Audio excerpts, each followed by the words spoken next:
Então hoje nós vamos falar sobre o manejo geral dos suínos.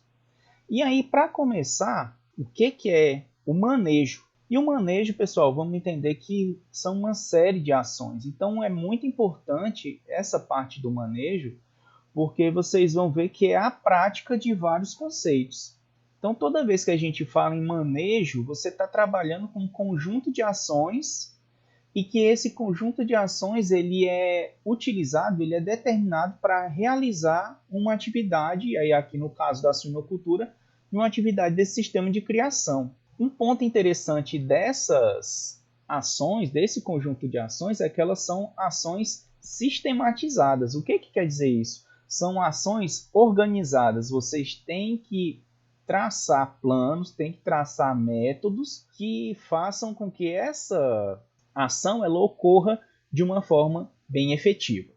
Então, dentro de alguns dos principais métodos de manejo, nós temos o manejo alimentar, que é o manejo alimentar vão ter várias ações relacionadas à alimentação dos animais, o manejo sanitário e o manejo reprodutivo e de crias.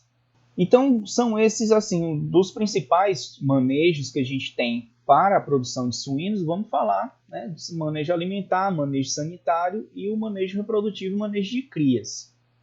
Só para vocês terem entendimento assim de um exemplo, né? Por exemplo, o que a gente teria que ter em mente para fazer um manejo alimentar?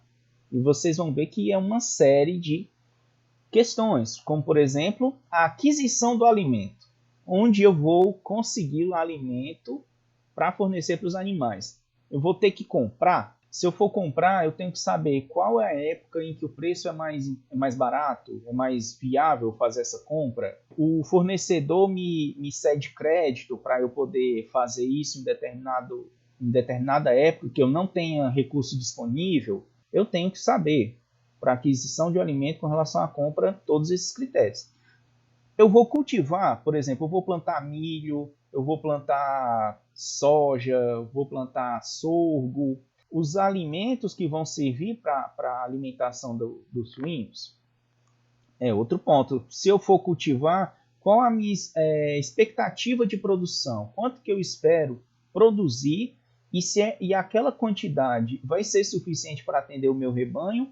Ou eu vou ter que fazer compra de outros materiais? Tudo isso eu tenho que levar em conta. Doação. Às vezes você mora próximo de uma indústria de frutas, por exemplo, em que lá eles têm o descarte de subprodutos, né? De bagaço de fruta, como por exemplo bagaço de manga, bagaço de laranja, e que pode servir como alimentação para esses animais, e que às vezes o pessoal acaba liberando para vocês, né? Então tem essa vantagem também de fazer o manejo a partir dessas doações. Quem trabalha próximo, quem tem a criação próxima, criação de vacas, também quem que produz o leite e tem a extração e produção de queijo, o soro também é outro alimento bem interessante para os suínos. Então pode ser também uma outra alternativa. Também é importante conhecer os nutrientes que vão contribuir para essa boa nutrição dos animais. Então vamos entender que é importante eu saber o conteúdo de proteína, o conteúdo de carboidrato, de lipídio, né? Carboidrato e lipídio a gente vai associar muita energia do alimento, vitaminas, minerais, como que cada um desses nutrientes vão contribuir para que meu animal se desenvolva melhor, para que o meu animal tenha um maior desempenho. Conhecer também as necessidades de cada categoria animal, como por exemplo a exigência nutricional, do que o meu animal precisa de proteína, precisa de energia para que ele possa desempenhar bem. Isso é entender a exigência nutricional. Organizar a distribuição das refeições dos animais ao longo do dia, a gente até comentou sobre isso na aula passada. Alguns fornecem a alimentação só uma vez ao dia, outros fornecem duas, fornecem três. Então, para que eu tenha a organização dessa forma como eu vou colocar a minha alimentação diariamente, eu tenho que fazer um planejamento disso, tá? E aí, tudo isso é ação de manejo. Planejamento e orçamento alimentar né? Qual a quantidade de alimento que é necessário para que eu mantenha aqueles meus animais durante um determinado período, por exemplo, durante o ano. E quanto que isso vai me custar, certo? Então eu tenho que ter todo esse entendimento. Porque um dos problemas sérios, e que a gente vai comentar no próximo slide, que é a questão da escrituração zootécnica, um dos grandes problemas que nós temos com os nossos produtores é a falta de registro. Eles não anotam nada.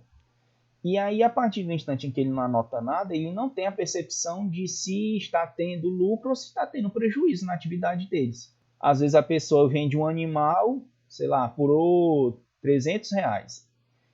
E aí diz assim, oh, que beleza, eu ganhei R$300. Só que ele não lembra quanto que ele gastou para ter recebido aqueles 300. Muitas vezes gastou mais do que os próprios 300.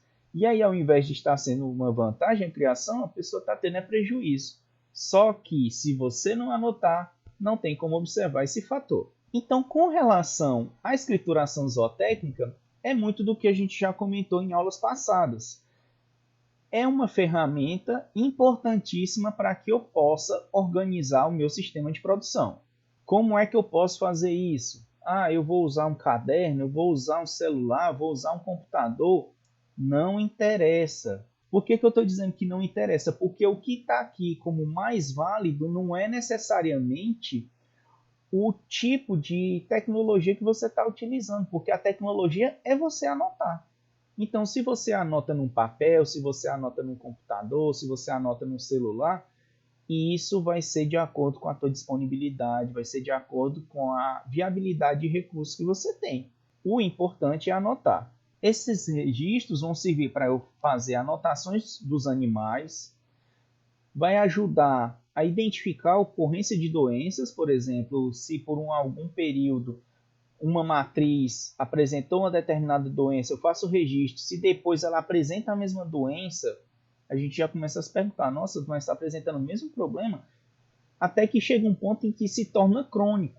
E aí, quando se torna crônico, aquele animal começa a ser um problema para dentro do sistema de produção, porque você vai ficar constantemente gastando com medicamentos, gastando com veterinário para poder tratar desse animal. Então, é melhor eu saber quem é a fonte do problema, descartar logo esse animal e aí buscar sempre manter no meu sistema animais que apresentem maior resistência às doenças. Organização do calendário de vacinação. A gente sabe que existem períodos adequados para cada etapa de vacinação, né? Algumas vacinas obrigatórias, quando leitões, quando quando as fêmeas estão cobertas, que vão entrar em gestação, quando elas parem, né? Então tem uma série de vacinações que são obrigatórias e que são importantes. E se você tiver um calendário, tudo isso se torna mais fácil de você organizar. O calendário reprodutivo, por exemplo, quando você tem um controle maior do teu rebanho, então tem como você observar, por exemplo, quando que ocorreu a data da cobertura, e aí a partir da data da cobertura você tem uma capacidade maior de se organizar com relação à época de parição, porque você vai ter como estimar melhor essa data. Então, até a questão do manejo dos animais, do remanejamento dos animais para as baias de parição, você já vai saber quando vai ser esse momento mais corretamente, de uma forma mais exata. Fêmeas que repetiram cio, que também a gente já viu que é outro problema que pode ter dentro do sistema, porque essas fêmeas que ficam repetindo o cio constantemente são fêmeas que não vão produzir, ou que vão produzir de uma forma bem abaixo daquilo que eu espero dos rebanhos. Então eu preciso ter esse controle para que eu possa tomar minhas decisões de uma forma mais ágil, né, e de forma mais precisa também. Acompanhamento do ganho de peso dos animais. Então, muitos criatórios fazem pesagens quinzenais, mensais desses animais para verificar a evolução deles. Organização de saída e de chegada dos animais, por exemplo, eu saber quais animais foram para o abate e quantos animais estão chegando naquele setor. Por exemplo, eu mandei um lote de animais para o abate e preciso daquele espaço para organizar a chegada dos animais que estavam na creche.